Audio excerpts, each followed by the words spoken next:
Okay, so we need to have a talk ASAP because I don't know how I feel about this. The New England Patriots are so back already, and I really enjoyed the in-between times of eras, laughing at the Patriots for being bad, Bill Belichick's goofy antics. It was great. It was a healing experience and therapeutic, dare I say, but damn it, man, it's over already. They found another one. Drake Maye isn't just another franchise quarterback. He isn't just possibly the best quarterback from a loaded draft class, but he genuinely looks like he's on track to contend for the MVP even at the end of his sophomore season. And let's be honest, he didn't have the most impressive rookie campaign, but in 2025, he has been beyond spectacular. And the New England Patriots aren't just going to be a good team this season, but for the next 10 plus years, we gotta deal with this damn team being amazing again, and it's all because of one guy. After a 2-decade-long dynasty that ruled the NFL, the New England Patriots' demise was just amazing to watch at the hands of King Henry and, ironically, Mike Vrabel. But with Tom Brady leaving for Tampa, Bill Belichick, enjoying his, passions, things changed in New England, but now Mike Vrabel and Drake Maye have assembled a new core of talent and have dominated the NFL so far this season. He has been beyond amazing out there, shredding defenses with historic accuracy and efficiency. And that's what's been so shocking to me, how in control he looks of everything with a new offense under Josh McDaniel. But just like Tom Brady did, he has been in full control of this offense, as he has set the franchise record for single game completion rate when completing an insane 21 of 23 passes against the Titans, equating to a 91.3% completion rate. This ridiculous efficiency has been a theme of the season too so far, but as the young man himself once said, he is not no check down Charlie.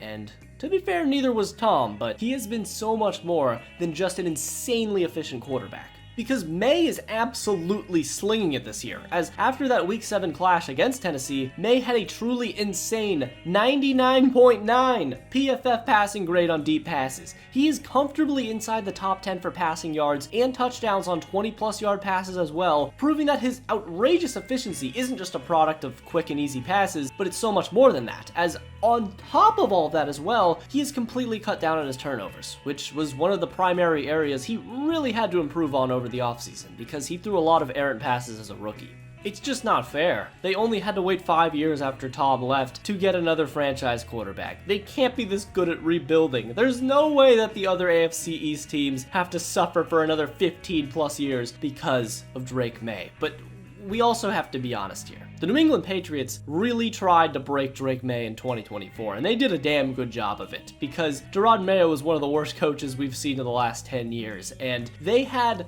a historically shit offensive line as well. I mean, they had the worst center damn near ever, and were rotating guys in and out every single week. It was depressing, and they made Drake Maye, at times, look like a bust last year.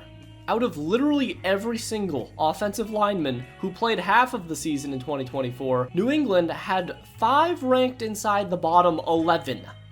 They were proud holders of the 138th, 141st, 142nd, 147th, and 148th ranked offensive linemen. Out of 148 again, for God's sake. I mean, how on earth did Drake Maye even survive that season, let alone show flashes? Because he did show flashes. Again, credit to him for picking up a new offensive system already and weathering whatever the hell that 2024 storm was. It's just crazy because he also had no talent on offense. He had Hunter Henry as his number 1 option, who led the team with 674 yards. And then after him, it was Demario Douglas, Kayshon Boutte, Austin Hooper, and Kendrick Bourne. It's fucking crazy. And meanwhile, in Chicago, Caleb Williams had DJ Moore, Keenan Allen, and Rome Odunze. And Jaden Daniels also had Terry McLaurin helping him out and other options. So there was literally nothing for Drake Maye. But he still did solid. Drake Maye went out there in his debut and threw for 243 yards and 3 touchdowns against the Texans, and had insane plays like his scramble miracle touchdown throw to the Titans that just made you say, yeah, this guy has something, and that something is about to blossom. So when Mike Vrabel came in as the head coach, people didn't really know what to think because he did bring a culture change to Tennessee, and possibly he could do that to New England, a team that was still searching for a new identity after the Belichick evil empire for 20 plus years.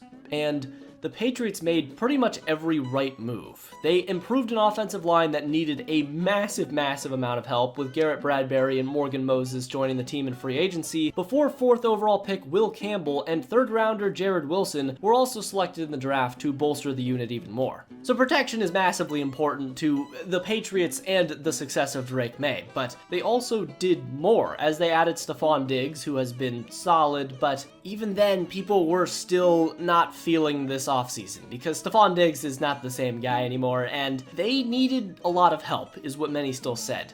But maybe they didn't. Maybe Drake Maye was all the help they needed. So far this season, in the first 7 games of the year, Drake Maye was leading the league with a 75.2% completion rate, producing 1,744 yards, 12 touchdowns, and just 2 interceptions. And as of now, it is very likely that he is going to finish in the top 3 in MVP voting, ahead of the reigning MVP Josh Allen and other guys like Baker Mayfield, Jared Goff, and Lamar Jackson if he qualifies.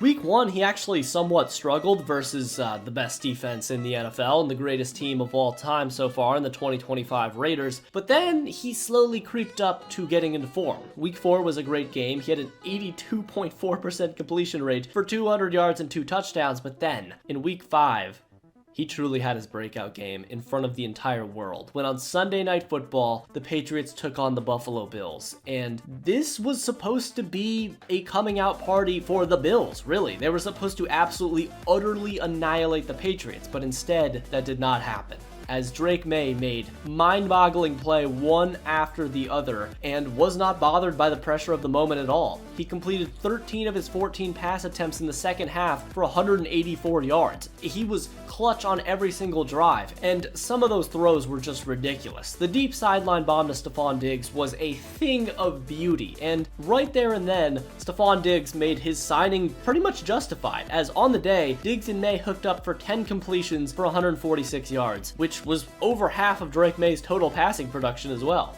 And this was just the beginning of the Drake Maye execution tour, as the next team on his hit list was the New Orleans Saints. Now, nobody is doubting that the Saints aren't just absolutely horrendous, but Drake Maye still didn't show mercy, as he went into the Big Easy and was flawless in the first half, as he had 13 pass attempts, 11 completions, 185 yards, and 3 touchdowns. Literally more touchdowns than incompletions. By the end of the day, too, Drake Maye had completed 69.2% of his passes for 261, 3 touchdowns, and 0 picks. And it should have been more, too. They could have ran up the score if they wanted, but they didn't. And he also had multiple touchdowns called back for no good reason, really, so his stats could have been even more impressive. And now his MVP resume was building, and there was more to come from that, because the Tennessee Titans were next.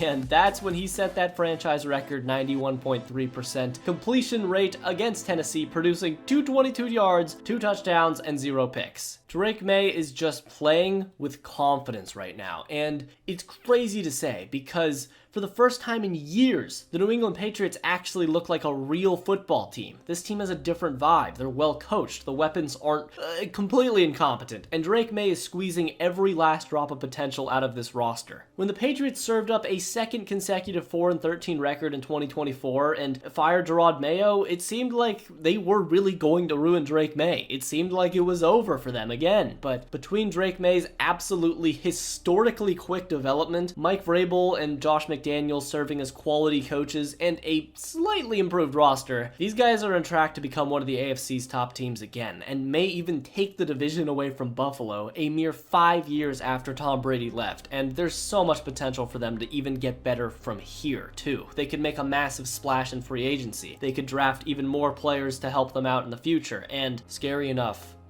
Drake Maye is only going to get better, potentially. He is only going to have a future mastery of the game, and as much as everyone wants to compare him to Tom Brady because of his, dominance in New England, Drake Maye reminds me a lot of Aaron Rodgers, and if he continues to roll out of the pocket and make special, accurate plays happen, the rest of the NFL could be in a lot of trouble for the next decade plus.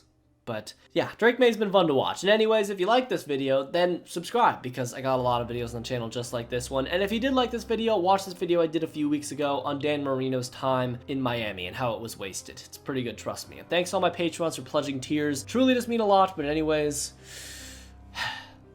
until next time.